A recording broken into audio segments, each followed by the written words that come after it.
السلام عليكم ورحمة الله وبركاته. ازيكم عاملين ايه؟ النهاردة هنعمل رز بلبن بطريقة سهلة جدا واقتصادية وموفرة، مش مكلفة خالص، ومن غير ما نحط كريمة لباني ولا قشطة من بره ولا اي حاجة خالص. هنعمل باللبن الطبيعي اللي بخيره وشوية رز وشوية سكر بس، خلاص على كده. بس قبل ما نبدأ الفيديو ياريت لو لسه ما اشتركتوش تشتركوا في قناتي احلى وسهلة مع صافي، وتفعلوا الجرس وكلمة الكل علشان يوصلكم كل جديد من فيديوهاتي. ويلا بينا نبدأ الفيديو، وتعالوا معايا نشوف الرز بلبن يتعمل ازاي بأسهل طريقة وممكن في 10 دقايق كمان. معايا كيلو لبن بخيره، يعني مش محتاجة احط قشطة لباني ولا ازود اي مادة كريمية عليه، يعني هو بخيره في القشطة بتاعته. بس قبل ما هنزل بالرز هنزل عليه بكوباية مية، لان كوباية المية دي هي اللي بتخلي الرز ينزل النشا بتاعه. طب الرز قد ايه بقى الكيلو لبن؟ هو نص كوباية رز بس اهو.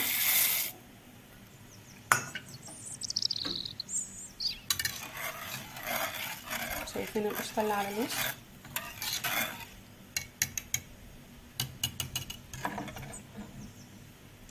هعلي النار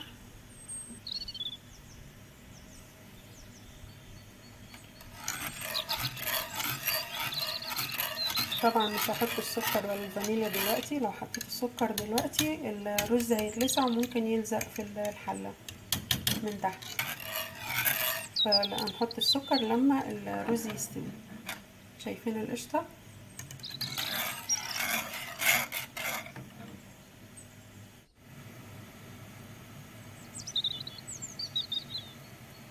واول ما اللبن يبدأ يغلي هوطي عليه النار خالص واسيبه يستوي براحته.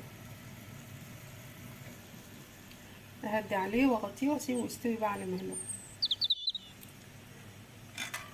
وبرده ما ننساش نقلب الرز من وقت للتاني علشان ما يلزقش حتى لو النار هاديه.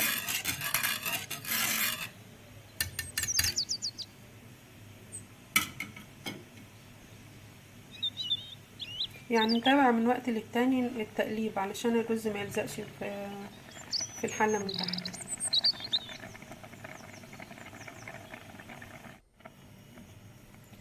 كده خلاص الرز استوى اهو. هنزل بقى بالفانيليا،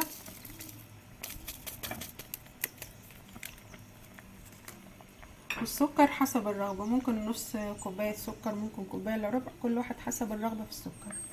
هنزل بالسكر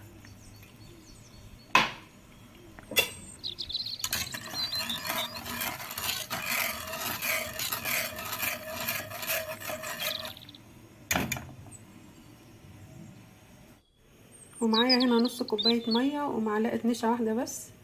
انا بحب احط للرز بلبن نشا، بيديله برضو قوام كده كريمي جميل.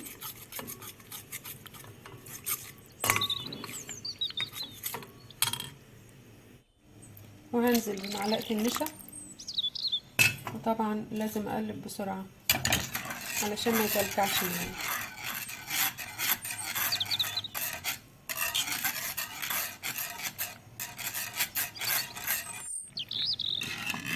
شايفين القوام تقل ازاي؟ كده تمام قوي.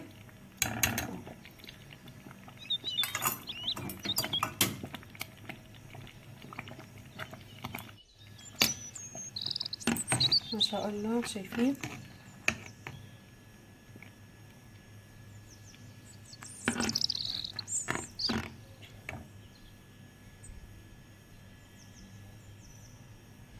يلا بقى نغرف في الاطباق ونقدم احلى رز بلبن. يلا بقى نغرف مع بعض.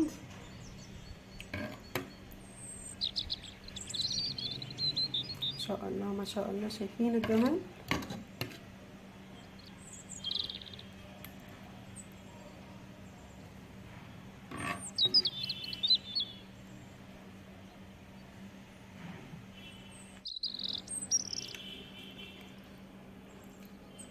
تعالوا بقى نشوف الرز بلبن الجميل ده. شايفين عامل ازاي؟